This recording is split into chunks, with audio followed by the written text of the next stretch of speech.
Historicamente, o desempenho dos jogadores na Copa do Mundo refletem no mercado de transferências que vem logo após a competição. E dessa vez, depois da última Copa do Catar, não foi diferente. Os destaques da Copa, os jogadores revelações e as surpresas foram alvos de clubes gigantes e cifras milionárias. Geralmente, inclusive, o mercado de transferências de dezembro, que é de meio de temporada europeia, é um pouco mais fraco. Mas por conta dessa última Copa, que também foi num período diferente, dessa vez foi no final do ano, acabou agitando muito esse mercado de janeiro. Muitos clubes abriram os cofres e contrataram vários destaques da Copa do Mundo. Nesse vídeo eu vou te listar alguns dos destaques, que estão aí de clubes novos. Vamos ver o que é que acabou acontecendo. Obviamente pode ter algum nome aí que ficou fora dessa lista, e aí você comenta aí qual nome que você acha que merecia estar aqui também, que também foi destaque e trocou de clube. Eu sou o Todd, seja muito bem-vindo para mais um vídeo aqui no canal, e eu já te peço aquela moralzinha, tá? Deixa o like no vídeo, se inscreve e também ativa o sininho. Vou deixar na descrição o link das minhas redes sociais, lá todos os dias rola muito post de futebol, transferências, quiz e muito mais. Então vai lá me seguir. E agora B...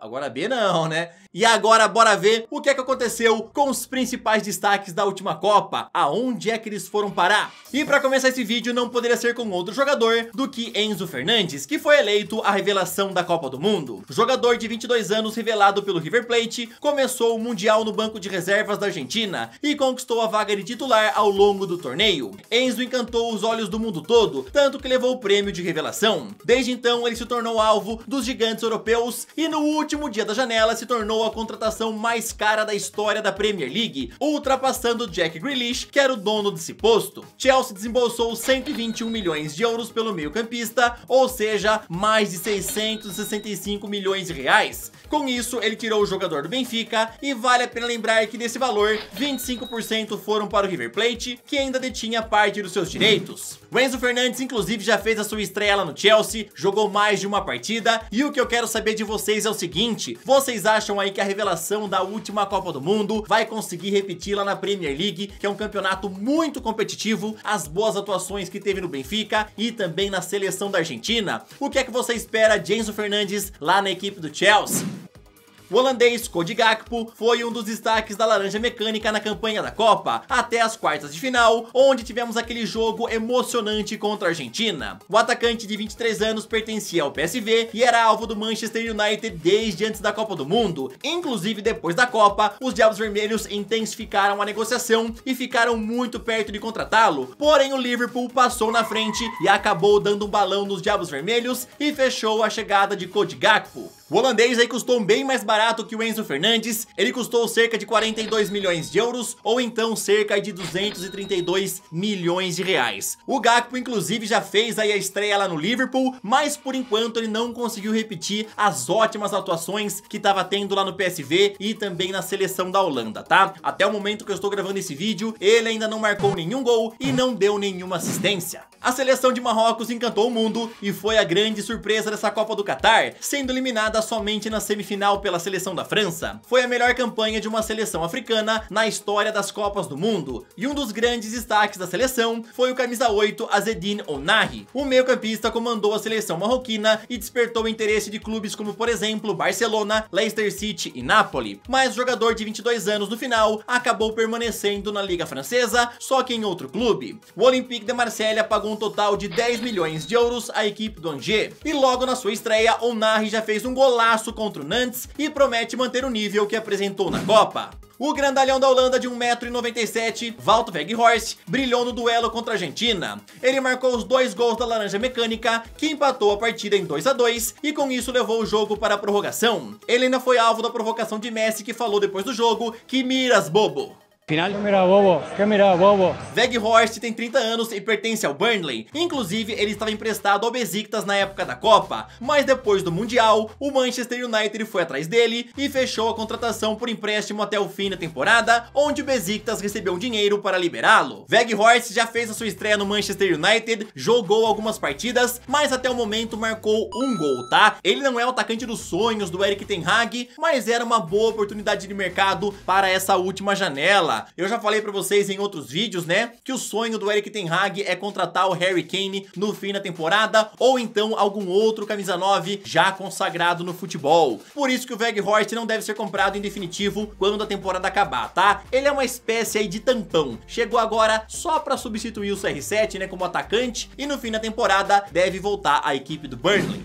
Outro holandês que agitou o mercado foi o atacante Memphis Depay. O atleta estava em baixa no seu antigo clube Barcelona, mas o bom desempenho na Copa do Mundo fez surgir interessados em contar com seu futebol. Lá na Itália, Juventus e Roma fizeram consultas para ter o atacante, mas o salário assustou os clubes italianos. Na Inglaterra, o Manchester United tentou repatriar o jogador e viu o novo rico Newcastle também entrar na briga. Mas quem ganhou a concorrência foi o Atlético de Madrid. O técnico Diego Simeone pediu a vinda do atacante para a diretoria, que comprou o jogador por um valor simbólico junto ao Barcelona, e lá ele assinou um contrato por 2 temporadas e meia. Destaque da seleção inglesa e também do Borussia Dortmund, o meio-campista Jude Bellingham encantou os fãs de futebol na Copa do Mundo. O jogador de 19 anos despertou o interesse dos gigantes Real Madrid, City, United e Liverpool, mas acabou permanecendo no Borussia pelo menos nessa janela. A equipe alemã já tinha avisado que não iria negociar nessa janela de janeiro, porém na próxima é praticamente certeza que ele vai embora. Recentemente ele recusou renovar o seu contrato, pois acredita que já está na hora de ir para algum gigante europeu. Agora resta saber aonde que ele vai parar. Lembrando que o clube alemão deve pedir mais de 120 milhões de euros para negociá-lo. E aí, meus amigos, aonde vocês acham que seria um bom clube para Jude Bellingham jogar a partir da próxima temporada? A imprensa fala que os dois clubes mais fortes na briga, né, cada hora um tá na frente, é Liverpool e Real Madrid. Então por isso que eu só vou questionar em relação a esses dois, tá? Qual deles seria melhor para o atleta? Ir lá para a Premier League jogar nos Reds ou ir para a La Liga jogar na equipe merengue? O que tu acha? Outro marroquino que deve movimentar o mercado europeu na próxima janela é o meio-campista Sofiane Amrabat, que jogou muita bola ao lado do companheiro Onari. O jogador da Fiorentina recebeu fortes sondagens do Tottenham e também do Barcelona. Inclusive, os dois clubes prometem vir fortes por ele na janela de meio de ano, e dificilmente Amrabat seguirá lá na Itália. Inclusive, vale a pena lembrar que nos últimos dias da janela, o Barcelona apresentou uma proposta de empréstimo com opção de compra, porém a Fiorentina recusou, já que a ideia é negociá-lo em definitivo.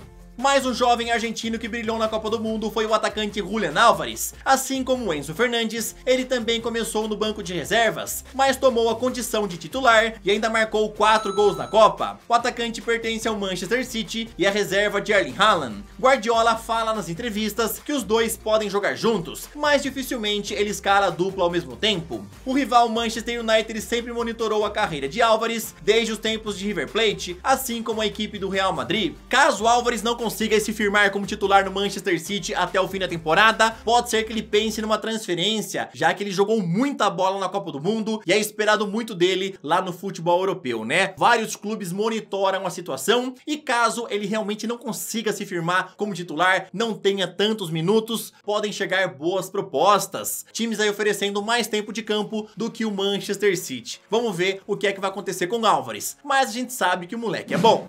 O zagueiro croata Josko Gvardiol foi apontado como um dos possíveis substitutos de Thiago Silva no Chelsea, mas a transação não foi concluída. O jogador de 21 anos foi um dos destaques da campanha croata na Copa do Mundo e despertou a atenção de mais clubes ainda depois da boa partida que fez contra o Brasil. O zagueiro pertence ao Leipzig e tem sido alvo de sondagens dos gigantes europeus. Vale a pena lembrar que na janela antes da Copa do Mundo, o Chelsea chegou a apresentar uma proposta de 100 milhões de euros por ele, mas o Leipzig acabou recusando. Na janela de janeiro, os Blues optaram por ir atrás de outros jogadores, como por exemplo Badiashile. No meio do ano, novas propostas devem chegar por Josko Gvardiol, como por exemplo propostas do Real Madrid, Barcelona e City, que já tiveram seus nomes ligados ao jogador.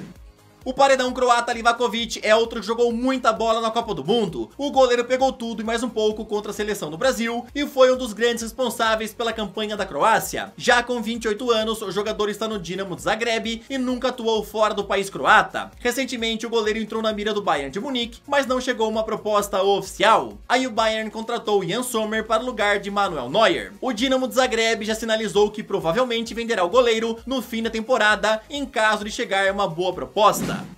Então esses daqui foram os principais destaques da última Copa do Mundo que trocaram de clubes, tá? Teve outros jogadores que também se destacaram, mas acabaram não mudando de times. Mas isso pode acontecer na próxima janela, tá? Espero que vocês tenham gostado do vídeo. Tamo junto, valeu, falou!